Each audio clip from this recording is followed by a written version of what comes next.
Sewing is all about choices. We choose our patterns, our fabrics, our notions, and our embellishments. One of the most important things we need to choose is the proper sewing machine needle so that our stitching is trouble-free and beautiful. Steve Butler is here to give us his expert tips and suggestions that will help us choose the right needle for every project. Another clever sewing choice that is so popular today is taking a garment meant for one use and turning it into something else. I am so glad that you've chosen to spend time with me in my sewing room. Shall we begin?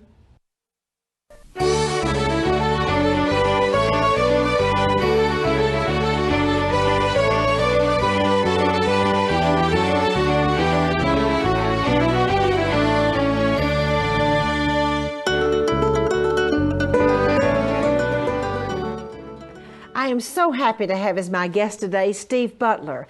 Steve is representing the Schmetz Needles Company. Steve, welcome to the show. Well, thank you for inviting me back. It's I good to be just here. can't wait to hear all the things you have for our viewers about needles. Okay, well, remember last time we talked about the importance of the sewing machine needle. We talked a little bit about the consequences of using a needle that wasn't in proper condition. And then we also talked about how to select a good needle. One of the things we did not talk about was the different types of sewing machine needles that are available. As you remember, we discussed previously that it was a time when we only needed one needle because everybody at home basically sewed with the same thread on the same fabrics. But now we have a whole assortment of new fabrics and of new threads, and our sewing machine needle manufacturers have made specialty needles to help us with these specialty applications. The problem is that we still find a lot of our sewers are still trying to use one needle to sew on everything. If I can use an analogy, it would be like asking a gourmet chef to cook an entire meal with just one stock pot or one frying pan. You know, obviously he could do that, but our dining experience wouldn't be as good as if he were able to use all of the tools available to him, all of his pots and pans. And it's exactly the same with our sewing machine needles. We can actually sew with one needle, but if we use all the needles, all of the sewing tools available to our sewers, then our sewing experience will be much better.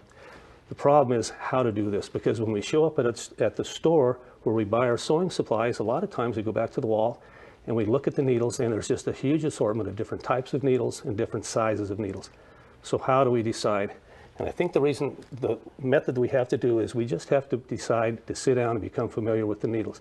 And what I'd like to do today, Martha, is just go over each individual needle, talk about what it is, how it's different from the other needles, and when we should be using that. Absolutely. The first one that we're most familiar with is the universal needle. Everybody's heard of the universal needle. It comes in more sizes than any other needle. I think it starts at a size 60 and goes up to a size 120. The universal needle has a point that's sharp enough to sew on woven fabrics, but it's kind of a ball point so we can sew on our knit fabrics as well. It's sort of the jack of all trades, master of none.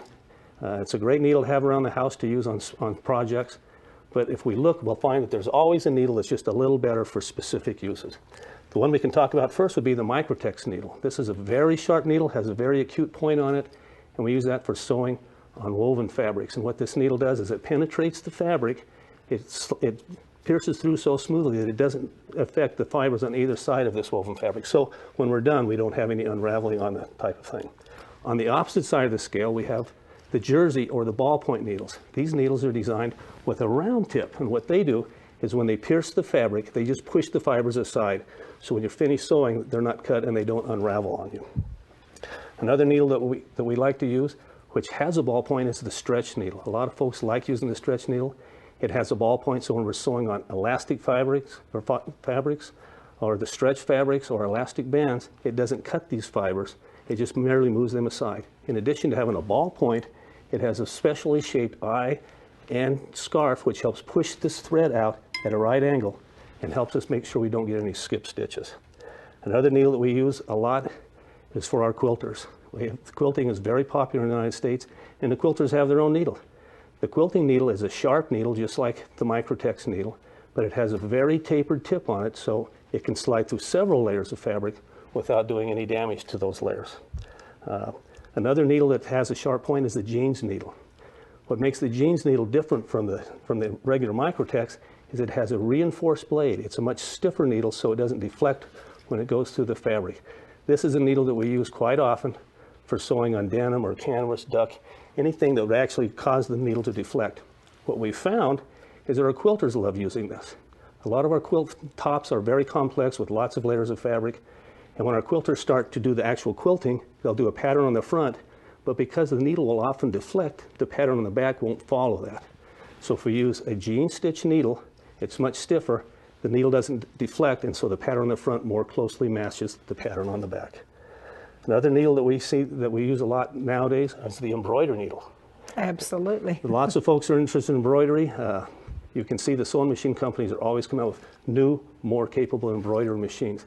The embroidery needle just has a larger eye and a larger groove, which helps protect the more fragile embroidery threads. Another needle that's similar to that is our metallic needles. A lot of folks like using the metallic needles because they use it on quilting, they use it on embroidery, they use free motion, they even use it on sergers. It's a beautiful addition to any sewn project. The embroidery needle also has a larger groove, it also has a larger eye, but the eye is elongated and almost rectangular, and that protects this more delicate metallic thread as it goes back and forth through the eye of the needle. One of the real workhorses of the needle family is the top stitch needle. Top stitch needles go up to size 120, and they're made with a larger groove, a larger eye to accommodate larger threads on very heavy canvas, again denim, those types of fabrics. We can also use top stitch needle if we want to use two threads through the same eye at the same time for creating special effects. Some of the needles that I know that you're more interested in would be the wing needle, and perhaps you can tell me exactly what you use your wing needles for. Oh, Steve, I love wing needles. We use that for wing needle entredo, which is the wonderful hem stitching a la 1900. We had the old hem stitching machines, and today our new machines have the hem stitching or the entredo built in. We use the wing needles, and also, you know, we love the double needles for the pin tucks because we use so many pin tucks in heirloom sewing. So those are two of my favorite needles to use. Okay, and that's exactly right. And these are all just specialty tools for sewers. And if you want to sit down and come up with any project, one of the first things you need to do is make sure, as we discussed previously, that you have a new needle to start each project with, that it's in good working order, and then select the needle for any application you have. A lot of the sewing machine needle manufacturers have little pamphlets that you can get. They're absolutely free. You can get online and find the uses for these different needles. But I think you'll find that if you use the right tool for the right job, that will enhance the quality of your sewing work. About how long do you recommend using these different types of needles? About how much sewing time, assuming that it doesn't break, of course? If you're just sewing along and you don't have an accident where you hit a pin or some other kind of damage, I would recommend changing your needle every 4 to 6 hours. That gets you up around over 200,000 stitches. So it all depends on what kind of fabric you're sewing on, how fast you're sewing, and whether or not you have any little accidents with it. But as I mentioned before, if you even have the slightest bit of doubt, if you've damaged that needle, please just replace it. I know you said, as a sewing machine dealer, many times people would bring a machine in and tell them what you said. Well, I have fixed so many sewing machines just by replacing the needles. All right. You know, a lot of times it's not a problem with your sewing machine, it's just a problem with the needle that has been worn or damaged in the sewing process. So before you do anything special like that, take the needle out, replace it, and see how it works for you. And we always tell everybody to be sure the needle's all the way up in the machine before you tighten it. That's right. You need to make sure it's there and working properly. Put it up, make sure it's nice and tight, and then you should have a wonderful sewing experience. Steve, thank you so much for sharing all of this needle information. We're so glad to have you here today. I was happy to be here. Thank you, Martha. And now I have a so quick, so easy project to share with you.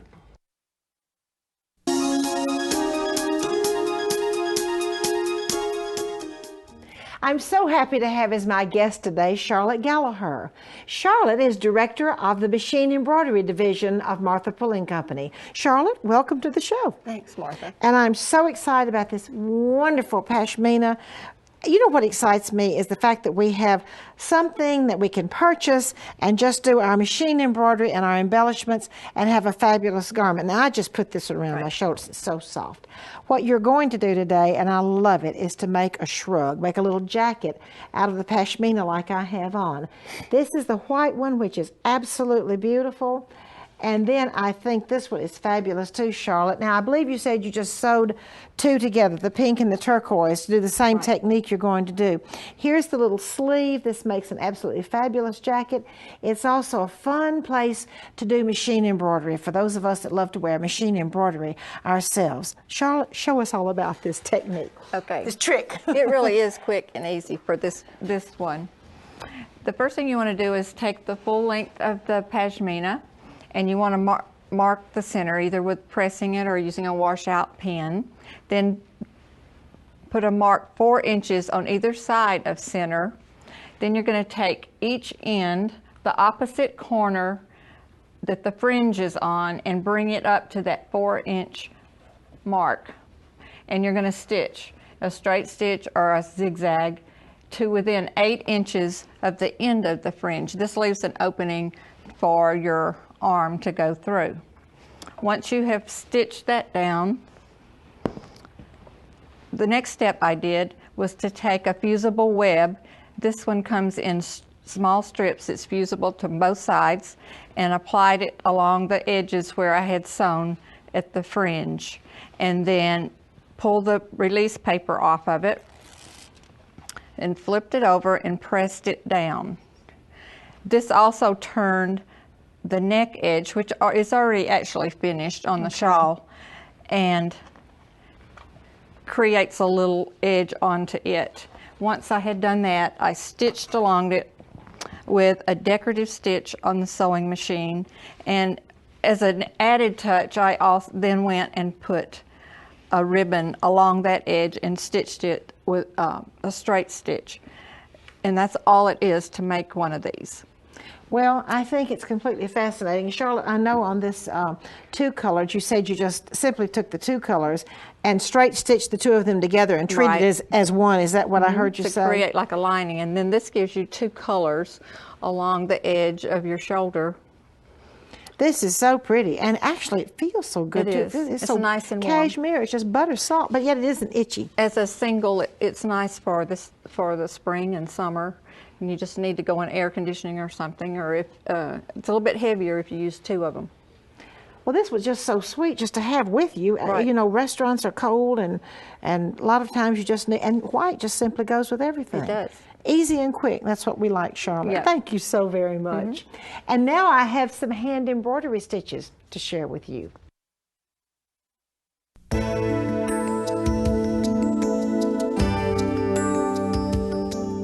I'm so pleased to have as my guest today Sandy Jenkins from Fredericksburg, Texas. Sandy is an accomplished needlework artist and teacher and has been teaching and designing needlework for over 28 years. Sandy has also studied at the Royal School of Needlework in London. Sandy, welcome to the show. Thank you so much for inviting me, Martha. I just love teaching and I love being here. I'm going to show you today a couple of stitches that people often have trouble with. They're very, very simple stitches, but the reason they have trouble is I think their tension might not be really good. So I'm hoping today we kind of focus on tension and see if we can get it down. I'm going to show you the lazy daisy. It's one of the very beginner stitches that you learn. All inside the centers of each of these are lazy daisies, right around the French knots. That's a great example. And then I'm going to show you second a little extension or a little variation of lazy daisy, which is chain stitch. The flag is made up with layers and layers of chain stitch. Okay, so I've done a little sample, and this is a lazy daisy. It's one single stitch. A chain stitch is nothing more than additional lazy daisies as you go down. All right, so I'm going to start with the lazy daisy. You're going to come up and down in the same hole. I always, you notice in my left hand, that's where my tension is. I'm going to hold that back and hold it open. Now, Sandy, you really mean exactly the same hole? Absolutely. Okay. You don't have to be so particular. I mean, if you're one off, that's okay. But if you're doing very fine work, absolutely in the same hole. That's why you have to hold your loop. If you weren't holding your loop, you're not going to be able to come back up. You know, you're not going to be able to have a lazy daisy anyway, because it just slipped right through. So we're going to pull this up. Now, this is the important part. I'm going to pull it straight up with tension. That's very, very important on any stitch. The tension is very, very important. I'm going to tack right behind where I just came up, and that holds the Lazy Daisy open. Now I'm going to do that again so that you really get it. It's in the same hole that you came up in. Holding the loop open, you're going to come up just a little ways down and straight up. I think you'll find that it makes it just perfect whenever you do this way. One thing that people have trouble with when they do the Lazy Daisy is leaving it open, to have a little space in between here. And if you pull that stitch straight up, it will stay open every single time. I've also waxed my thread occasionally if I want it to be very perfect, but not very often. If you do have trouble though, you might try that. If I were doing chain stitch, and chain is good for anything writing that you want to be heavier, or the flag, or anything that you want to do multiple rows of it, chain's a very nice smooth stitch. So I'm going to do a little bit of chain. You can do it any length. Now on the TV today, I'm doing a really big one with a really big needle and a lot of thread, but I would normally not do it nearly this big. In fact, that old rule about the size of a dressmaker pin, the head of it, that's about the size you want a regular chain stitch to be. Tiny. The little boy, oh absolutely. And the little boy is a great example of that fine chain. That's another problem, is that people try to get through quickly and they do it too large. So here is a row of chain stitch made out of a number of Lazy Daisies.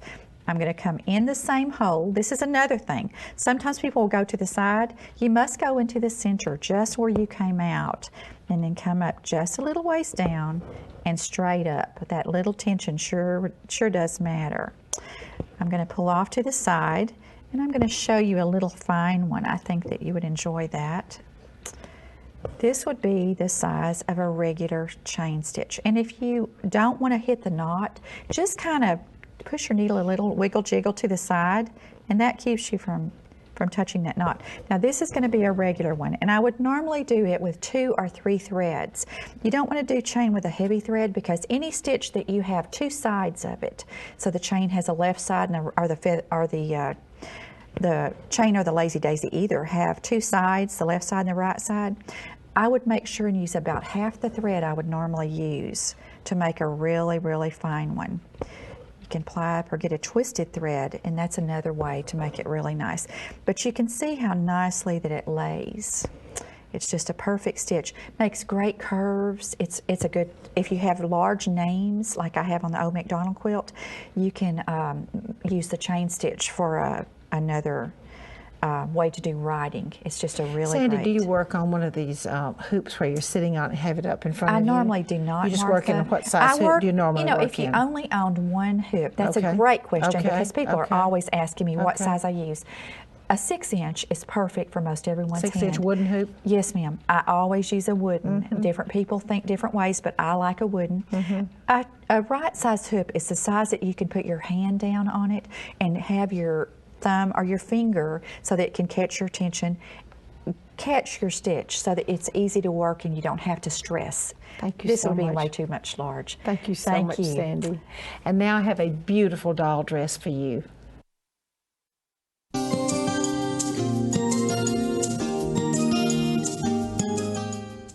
My little doll, Joanna, has the most exquisite dress that you've ever seen. Very simple to do because all of the techniques are beginning French sewing by machine. This beautiful little blue Swiss Nylona dress has gathered French lace edging and entredot to finish the neckline.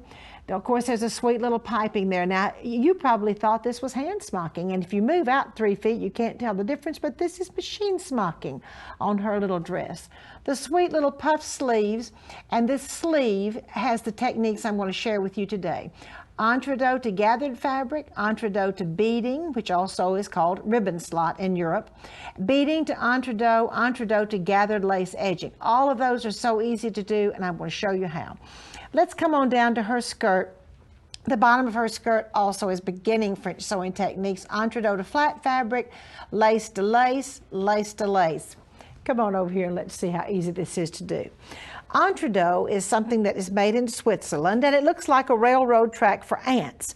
It has 2 seam allowances on. Sometimes you leave the seam allowance on, sometimes you cut it off. Okay, I cut off 1/2 of the seam allowance, or one side, when I'm going to attach it to lace, and this is beading, because I'm going to butt it up and zigzag it. And the other side will be done the same way. Now, this is so easy to do. All you do is just butt the two together, trim off the seam allowance, butt the two together, and zigzag. Now, I do have an edge joining stitch on this machine. If you do not have one, just use your regular zigzag. But it is much easier to butt them together if you do have the edge joining foot. And I always use my little shish kebab stick to hold everything. You know how much I love the shish kebab stick. Now then, the French laces have a gathering thread built in. I'm going to need to put gathered lace around the bottom. So I'm going to get a piece of edging. This has one straight side, one scallop side, and I'm going to pull the gathering thread, which is built into the French laces. It's the one that makes a scallop on the top. I just pull it like this from one side to distribute the gathers. And you know what I always do when I'm working with a short piece, such as the one to go around this sleeve? I pull from both ends, and ask me how I know to do that. You got it. I pull those threads sometimes flat out. So it's easier, and I know this now after many, many years of doing this, I know to pull from both sides and distribute the gathers. Now there is another little trick I want to share with you now. Let me pull this over to the side. Oh, I'm going to finish cutting off this little seam allowance, because when I attach the entredeaux to the gathered lace, now here's my fancy band on the sleeve. Now, when I gather the lace, sometimes when you butt it and zigzag it, these little gathers just scooch out in the wrong place, but I really have this gathered pretty nicely. So what I'm going to do, this is a marked tape. It's kind of a quilter's tape, I think is the correct title. And so I've got my gathered lace, so I'm just going to put that quilter's tape down before I slip my trimmed entredeaux up to the edge, put it under my sewing machine, and zigzag it. And that little tape really does help it to go much more smoothly. Another thing I use a lot for heirloom sewing is scissors that have a blunt toe. We sometimes call these kindergarten scissors, although they're very sharp. But you don't want to use points when you're working with laces, because you might clip it. Now then, after I finish making my so-called fancy band for my sleeve, I'm going to put, and I'm leaving the batiste seam allowance on here, but I'm going to put it, it's like putting a waistband on a skirt. I butt it up to the bottom of the sleeve, which of course I have gathered, and I'm going to straight stitch in the ditch along the edge of the entredeaux. I'm going to trim that seam allowance down to about, a little over 1/8 of an inch, a little bit less than 1/4 of an inch, and I'm going to go back and zigzag the seam allowance only. Okay, stitch in the ditch, trim, and zigzag. If you have a serger, you can do all three of those with your rolled hem on your serger. Now here is my finished fancy band on my sleeve, and on the back I have done stitch in the ditch, trim, and zigzag.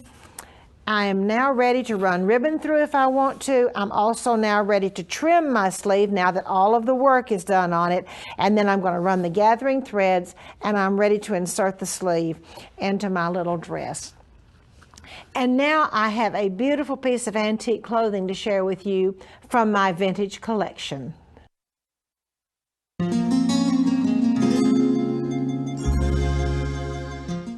I purchased this beautiful dress in Massachusetts.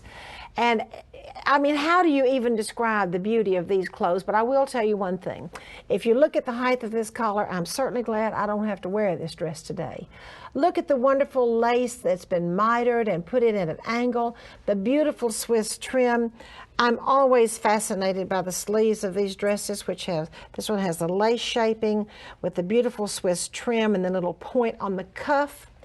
Coming on down, you can see tucks and this beautiful little curved piece, gathers, and the main piece of Swiss insertion runs all the way down the length of the dress. The released pin tucks, and I'm going to pick this up so you can see, that the laces really just cross. It makes almost a bow, but it's simply crossed. And most of the times when we have a lace bow, it has been mitered. The ruffle on this dress is absolutely fabulous. It has been crossed to make interesting bows. It also has a little bit of a flip-flop. This turn on the bottom is a flip-flop. The bottom of the ruffle is so sweet. It has a pretty little Swiss trim in the middle, 2 pieces of French lace, and a very narrow gathered ruffle with a little bit of French edging on the edge. absolutely beautiful. Thank you so much for coming to be with me in my sewing room today. I'd like to invite you back next time.